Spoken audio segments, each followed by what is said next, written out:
Welcome back to DigComp EduStrand 3.3 on Collaborative Learning. This video is Thematic Block 2, Learning Theme 1. It will look at collaborative learning strategies and technology. The learning outcome associated with this video is to identify a variety of practices to using technology to support collaborative learning.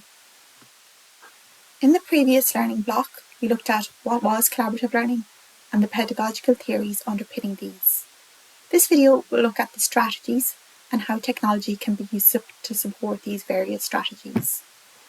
As discussed in Learning Block 1, the most common forms of collaboration are projects or groups in which learners share information or complete tasks.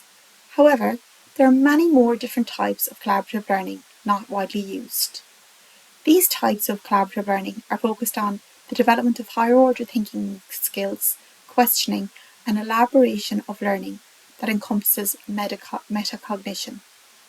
Many of these strategies use a hybrid of collaborative and cooperative learning, such as working towards a learning goal and the collaborative construction of knowledge through dialogue. We will provide a brief overview of some of these strategies and the technologies that can be used to support these. In particular, we will look at peer learning, problem-based learning, co-design or maker education, and debate. These are just some strategies. You will be encouraged to share other strategies following this video. Peer learning is where students learn from each other rather than the teacher. In peer assessments, students assess and provide feedback to each other. And in peer observation, students observe each other doing a task and give each other feedback.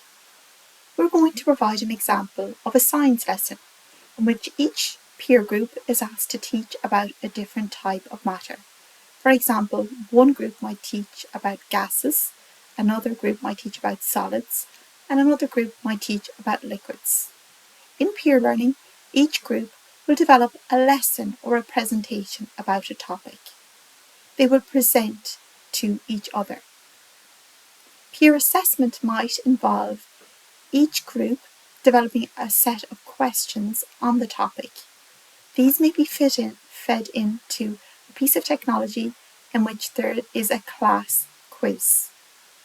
Peer review or observation might involve, prior to the presentations or lesson, the class developing a rubric on what a successful presentation or lesson on gases might look like. And each group completes a rubric for those presentation and gives them feedback. This is an example of peer learning, peer assessment, and peer observation in practice. And as an extension to this, it could be combined with independent learning, where some learning takes place in class and some at home. In class, the group of students could record their lesson and construct a quiz. The class could also develop a rubric and record a video for each presentation. For homework, the students could be asked to take a quiz developed by the students in class, or watch a video of one lesson and complete a peer review using the rubric. When they return to class, the peer reviewer could meet the group to discuss the feedback. Here you can see that there's an alignment between home and in-class tasks. There's also a clear alignment between each activity that builds on each other. This is a critical part of collaborative learning. The next example is problem-based learning or inquiry-based learning. This is where students are given an open-ended problem to solve. It can be interdisciplinary and support learning objectives across subject areas, such as literacy, maths, and geography. For example, there's a problem sample provided after this video. In this example, students may be asked to make calculations, write a report on their findings, which involves bringing science, maths, and literacy together. Also, problem-based learning could be used to encourage groups to experiment with different solutions to the same problem. You will see in the example provided, students will have to look at the reasons why the water quality in their local area is poor. During the brainstorming stage, the class might identify different solutions, and each class might try a different solution in practice and come together to see what has worked or not. So you could have the same overall problem for the whole class and then applying different solutions. Or each group could take the problem and look at it from a different perspective, coming up with solutions themselves.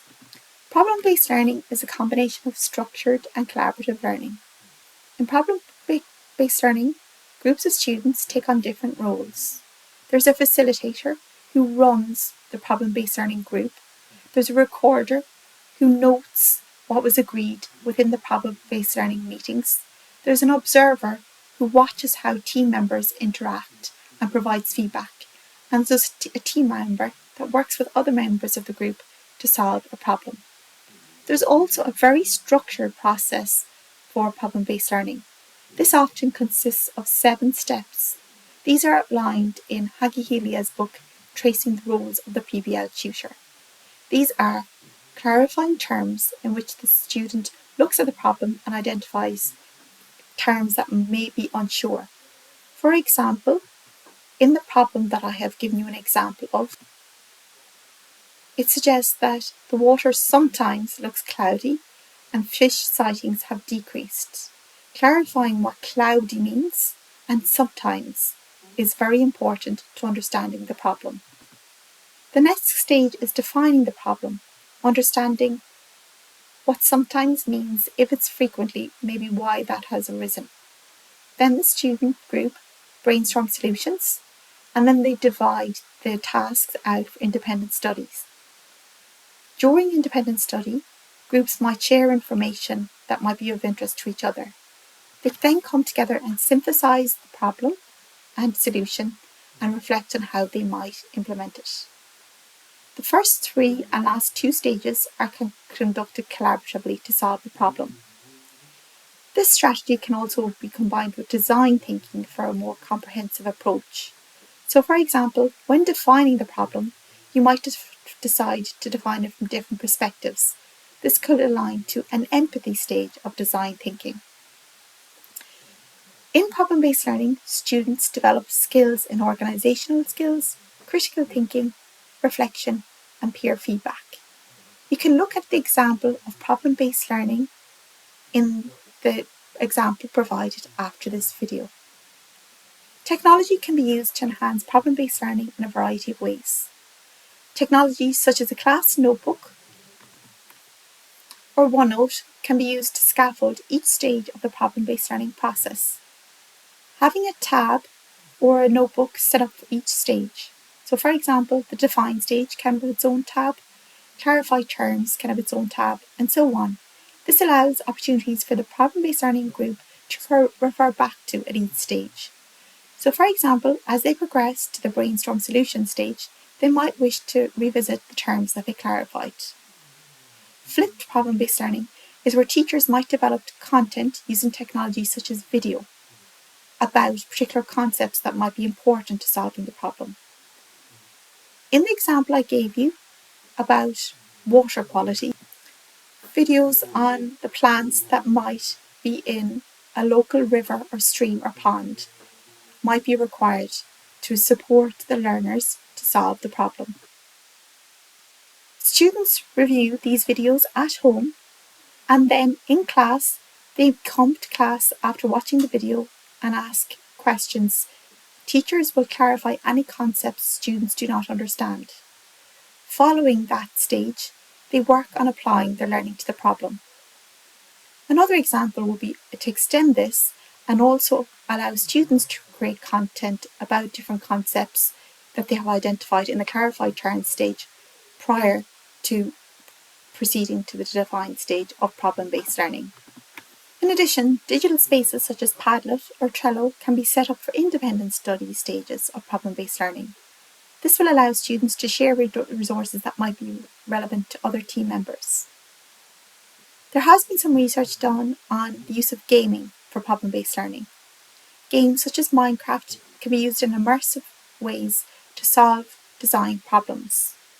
For example, a design problem would be, how can we design a city that meets the needs of its citizens while protecting the environment and supporting future generations? There's lots of examples of this in a paper that's available for you to read following this video. Another strategy that can be used is co-design or maker education. These strategies support students to co-construct knowledge through co-design, co-creation, or maker spaces. It's an evidence-based approach that supports constructivist learning and experimentation. In maker spaces in particular, it's important that the technology is used for knowledge creation. In co-design and maker education, students collaboratively develop an output. You'll do this later yourself in learning block 3 or 4. Digital technologies form a critical part of maker education and co-design, as they afford students and teachers to easily develop outputs through multimodal design. Examples of this are digital publishing in the form of comics and books. A lot of classes do this, and it's one of the most widely forms of co-creation. Technologies such as Book Creator, Make-Believe's Comics, or Canva can support this. In addition to literacy skills, they can develop skills in creativity. In addition, personas are a wonderful way of co-designing. Working with children to identify people that might be impacted by a particular learning issue. In addition to critical thinking skills, it builds empathy and emotional intelligence. There could be some discussion in a class with students about who would be affected by a particular issue. For example, a learning objective about environmental impact might explore how particular groups are impacted: animals, children, older people, plants, etc. Children can be encouraged to research how each group are impacted. They can write a script narrating or telling a story about how they're impacted, and co-create a video illustrating their experiences. Also, modelling, constructing models of what a concept might look like in the real world and how different components interact. 3D printing and modelling is a great way to make learning more tangible and co-creation. For example, learners might be encouraged to create a board game for the class and 3D printing a game token or a piece for different characters in the board game.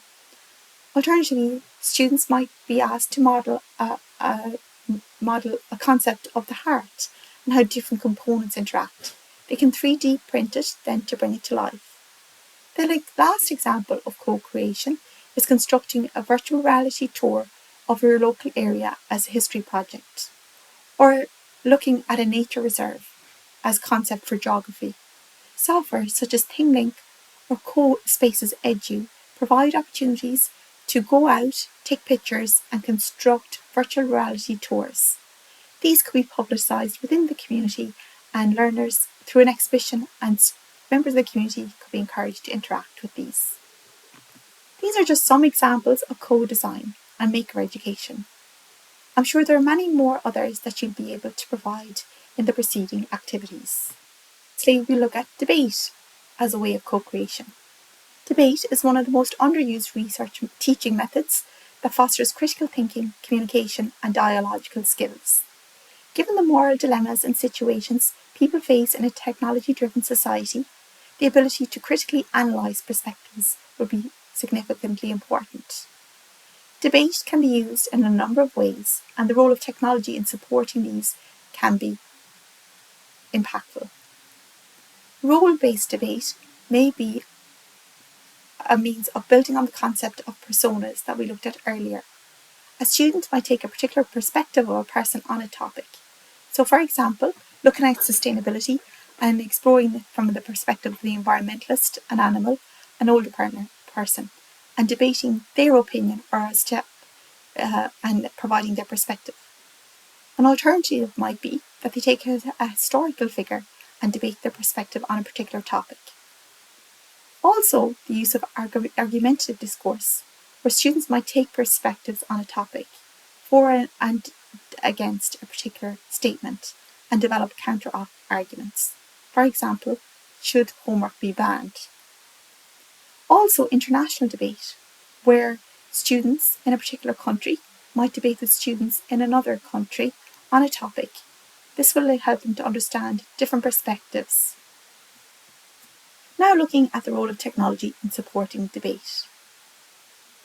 Collaborative documents such as Padlet or Google Docs can be used to share information in group debates. Video conferencing such as Teams or Google Hangout could be used to connect students internationally or get an outside guest to provide feedback or assess the debates. During the debates, mentoring or polling systems could be used to ask audiences to give their perspectives on a motion after a debate, and this could lead to a wider class discussion on why students voted that way, building in peer assessment and observation.